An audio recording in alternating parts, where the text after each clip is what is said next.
suivre Jésus-Christ. J'ai décidé de suivre Jésus-Christ au son retour, au son retour. J'ai décidé de suivre Jésus-Christ. J'ai décidé de suivre Jésus-Christ. J'ai décidé de suivre Jésus-Christ. Au sans retour, au sans retour. Seigneur, merci de nous avoir donné le vouloir et le faire et de décider de te suivre toi et toi seul, sans mélanger aucune divinité de religion, sans mélanger aucune divinité de tradition, sans mélanger aucune idéologie politique, mais de te suivre toi et toi seul. Merci pour ce jour nouveau que tu nous as donné, car voici le jour que tu as fait afin que nous soyons dans l'allégresse et dans la joie. Merci pour ce programme de méditation du jour que tu nous donnes aujourd'hui autour de 1 Jean chapitre 5. Merci pour nos vies, la vie de nos familles, la vie de nos amis, la vie de cette communauté Humanité Vie Gagnée. Merci aussi pour le travail que tu donnes à chacun de nous de faire, les initiatives qu'il permet à chacun de nous de créer. Toutes ces choses, ce sont une grâce que tu nous accordes durant ce séjour ici-bas. Et nous t'en sommes infiniment reconnaissants dans le nom de Jésus-Christ. Seigneur, tu nous as aussi rappelé que si nous te mettons au-devant de toutes choses, tu nous mettras toujours en avant en toutes choses. Nous avons besoin de toi, Saint-Esprit. Alors remplis-nous, prends toute la place qui te revient ici. Et nous déclarons que soit renversée toute hauteur de pensée et raisonnement qui s'oppose à la connaissance de Christ, et que soit ramené captif à l'obéissance de Christ, et que tout genou fléchisse, et que toute langue confesse que Jésus-Christ est Seigneur, est Seigneur, est Seigneur, la gloire de Dieu. Dans le nom puissant de Jésus-Christ de Nazareth. Seigneur, je me fais tout petit en fléchissant mon genou et je te laisse toute la place pour que tu puisses l'utiliser puissamment pour partager ta parole à tous ceux qui vont l'écouter et vont vouloir la mettre en application dans le nom de Jésus-Christ. C'est pour cela que je dis, prends toute la place, prends toute la place, prends toute la place. Dispose nos cœurs, dispose ces cœurs, rends-les fertiles pour que les semences précieuses de la parole qui vient de ta bonne nouvelle puisse pénétrer dans ces sols, puisse jamais grandir, mûrir et porter beaucoup de fruits pour ta gloire et pour notre bien, dans le nom puissant de Jésus-Christ. Merci Seigneur. Nous prenons autorité en déclarant que toute âme forgée contre nous est sans effet, toute langue qui s'élève en justice contre nous, elle-même condamnée en jugement et rendue silencieuse dans le nom de Jésus-Christ. Nous déclarons que seule ta bénédiction nous enrichit et tu ne l'as fait suivre d'aucun chagrin dans le nom puissant de Jésus-Christ. Nous déclarons que nous resterons et nous serons et nous sommes toujours dans ta présence et sous ta puissance, maintenant et toujours dans le nom précieux et puissant de Jésus-Christ de Nazareth. Amen, amen, amen.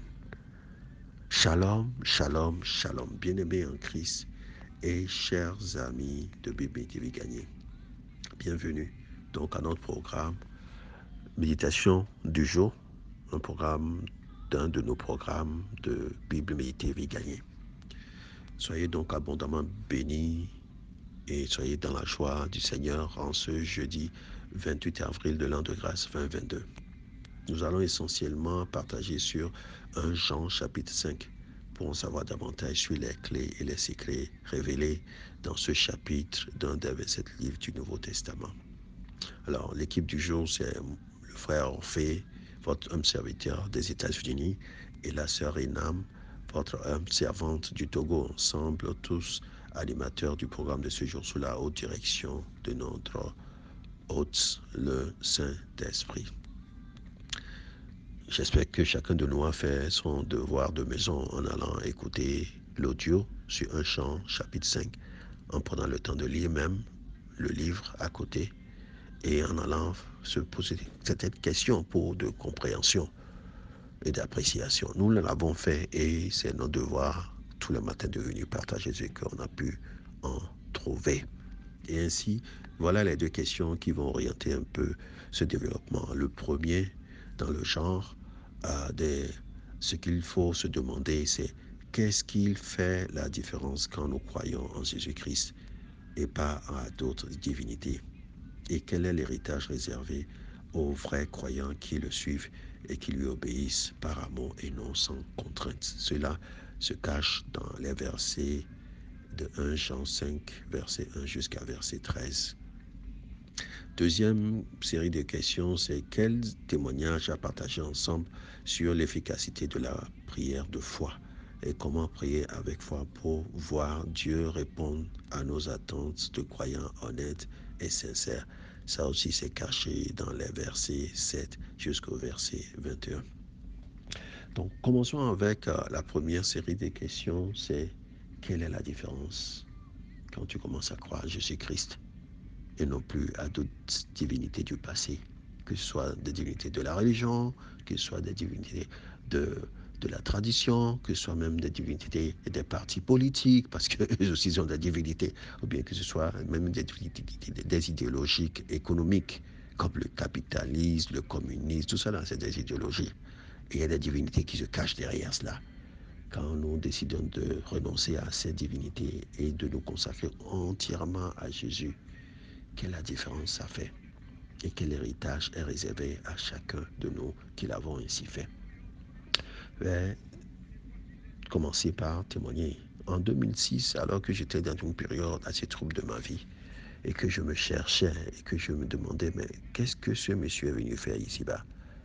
Dieu m'a fait la grâce de m'envoyer un couple merveilleux qui venait tout le temps me visiter à la maison, me parlait du Seigneur, me parlait de l'Évangile, me parlait des valeurs éternelles et tout le reste. Bon, au début, j'écoutais par ici, mais, et ça sortait par là. Mais j'ai vu qu'il ne faisait pas que parler.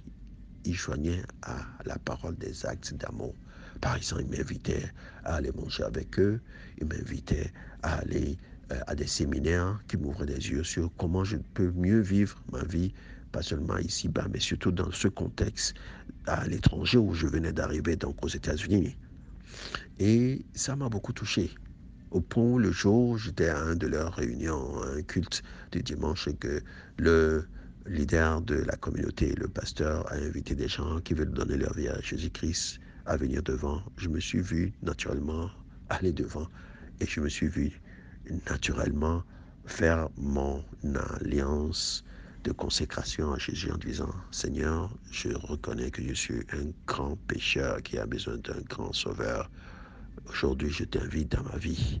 Viens prendre le contrôle et guide-moi. Transforme-moi en ton image et dans ta ressemblance. Et c'était le contrat. Aujourd'hui, quand je fais un peu le bilan, depuis 2006 jusqu'à ce jour, je vois que Jésus a été fidèle. Il m'a permis de faire tellement de choses et de devenir tellement de choses que je n'étais pas ou que je ne pouvais pas faire avant. Qu'en est-il de toi qui m'écoutes? Tu as déjà fait la rencontre avec Jésus?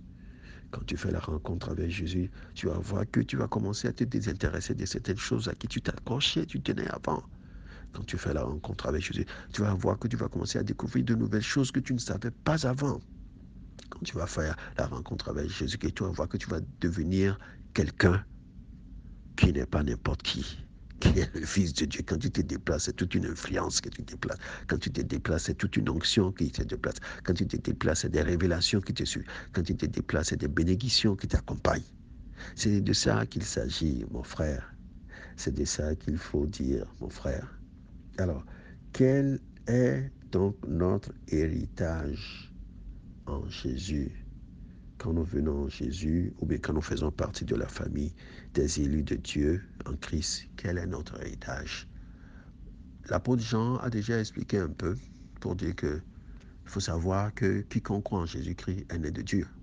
Premier héritage, tu es adopté de Dieu. Et que quiconque aime celui qui l'a engendré aime aussi Dieu. Deuxième héritage, tu rentres dans l'amour de Dieu, tu lui réponds à lui qui t'a aimé le premier.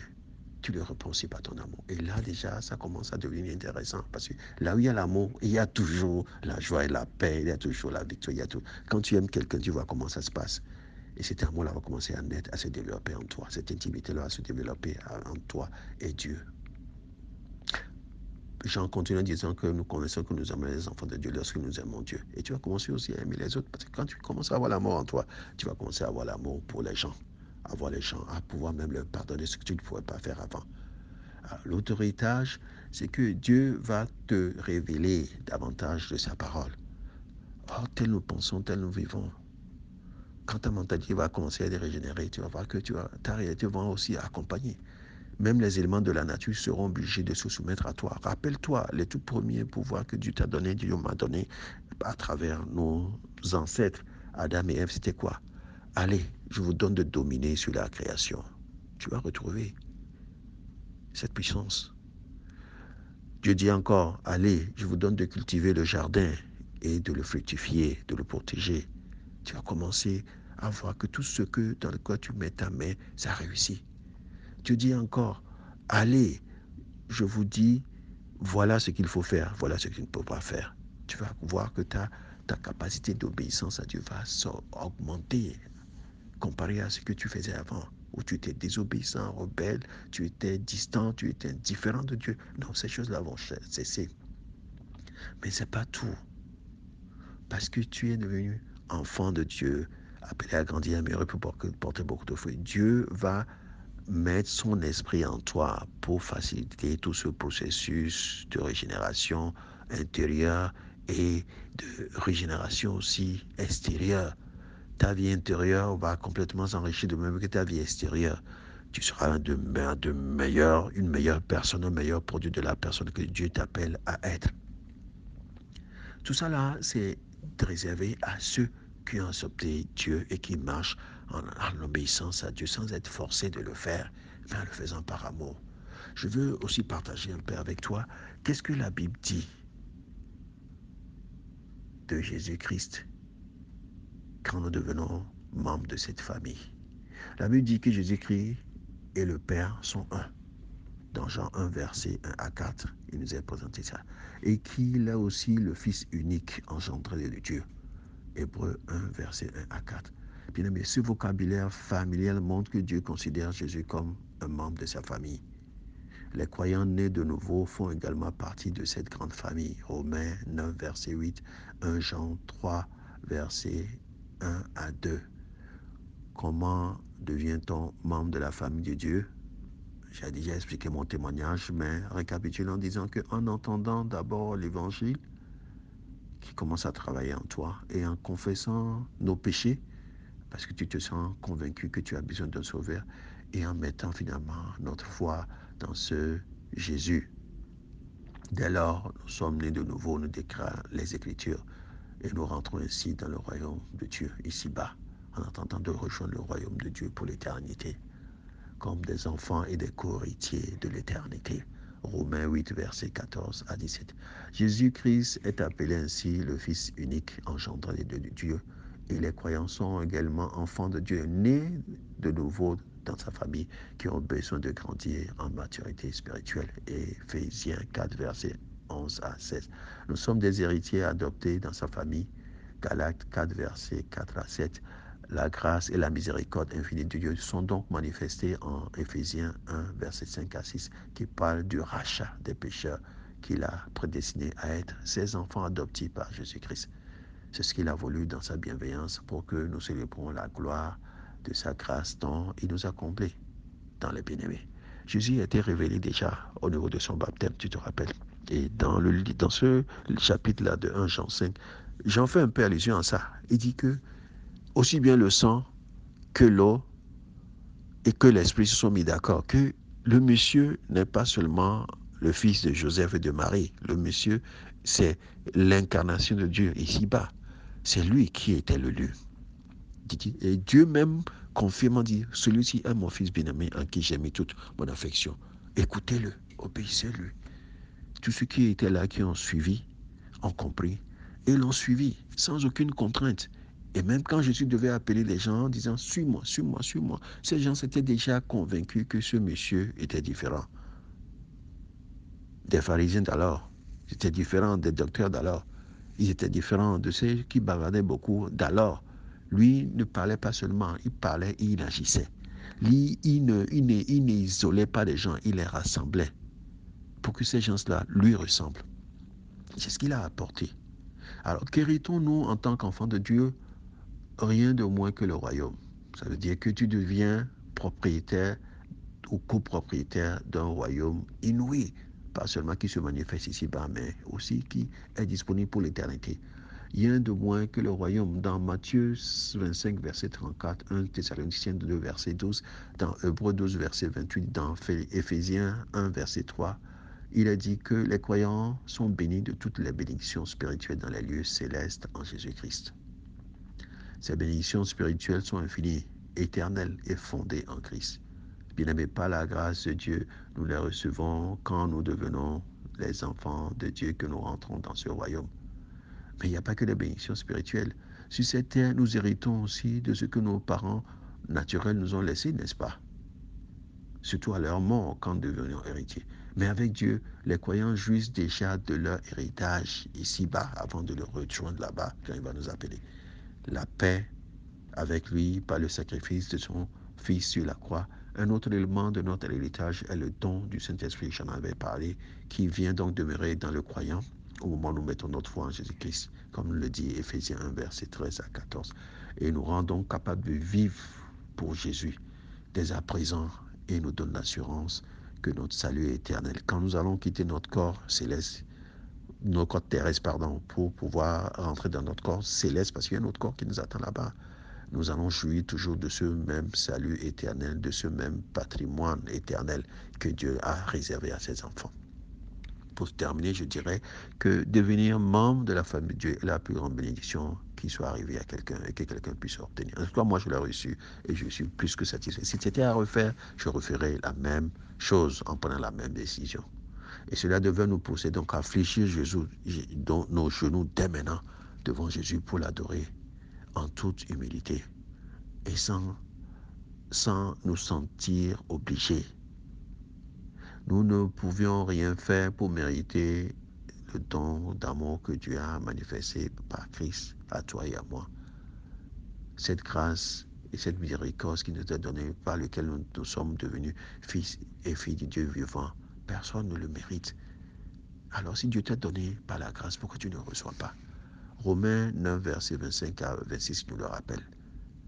Bien-aimés, puissions-nous accepter ce don par une conviction intérieure que c'est la meilleure chose à faire ici-bas, pour que demain on ne mette pas nos 10 doigts dans la bouche pour dire si je savais, j'aurais dû le faire. Aujourd'hui, c'est le jour du salut. Si tu as entendu, ne durcis pas ton cœur. Deuxième série de questions, quels sont les témoignages donc sur l'efficacité de prière et comment préparer, prier avec foi? D'abord, je peux dire tout simplement que quand tu as un président qui est élu et qui tu es de son parti et que tu veux faire son programme, forcément tu vas rentrer dans la grâce du président. La même chose, quand tu as un Dieu que tu apprends à connaître et que tu connais sa volonté et que tu veux faire sa volonté, tu vas rentrer dans sa grâce, n'est-ce pas? C'est bien ça. Des patriarches comme Abraham nous l'ont démontré. Des patriarches comme Joseph nous l'ont démontré. Des patriarches comme même des dames, Esther, nous l'ont démontré. Des patriarches dans le Nouveau Testament comme Jean nous l'ont démontré. Même la Marie, la mère de Jésus, nous l'a démontré qu'en suivant Jésus, c'est là où il y a vraiment la victoire. Maintenant, qu'en est-il de toi et de moi? Nous devons aussi démontrer ça à notre génération. Au niveau de Pimité Vigagné, nous avons créé un programme tous les vendredis qui nous permet de prier ensemble, de nous exhorter, d'adorer, de nous réconcilier, d'intercéder et de nous bénir mutuellement. C'est un programme que je vais vraiment t'inviter à venir suivre tous les vendredis pour approfondir ta vie de prière. Parce que ta prière, si elle est basée sur la volonté de Dieu que tu connais, et, et si elle est faite conformément à ce que Dieu veut, tu vas voir que Dieu va honorer beaucoup de tes attentes et tu vas voir que ta vie va se transformer ainsi. Vraiment que cela soit ta portion comme elle est déjà notre portion et que beaucoup de tes prières que tu as faites soient exaucées dans le nom de Jésus. Amen, amen, amen. Bonne soirée et bonne journée à tous. Merci.